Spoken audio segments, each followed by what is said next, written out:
সুপ্রিয় দর্শক বৃন্দ, এই মুহূর্তে আমি ফটিকছড়ির শেষ প্রান্তে দাঁড়িয়ে তেলপাড়ই বিল ভিডিও ধারণ করছি।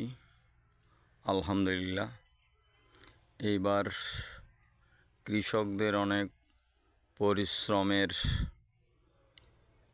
ফল খুব সুন্দরভাবে ফলন হয়েছে। এখন ধানের জমিতে ধানের শীষ আসা শুরু করেছে। এখনও পরিপূর্ণ ধান হয় নাই, সবেমাত্র ধানের শীষ আসতেছে।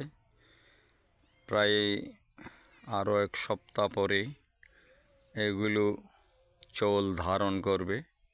মোটামুটি পর্যাপ্ত বৃষ্টি পাওয়াতে এই বছর ধানের ফলন ভালো হয়েছে। আল্লাহর রহমতে খুব সুন্দরভাবে বেড়ে উঠেছে চতুর্দিকে। যদি উপরওয়ালার দয়া থাকে, ফলন ঠিকঠাক মতো হয়, ইনশাল্লাহ এবার চাষিদের মুখে হাসি ফুটবে। তাদের শ্রমের ফসল তারা ঘরে তুলতে পারবে।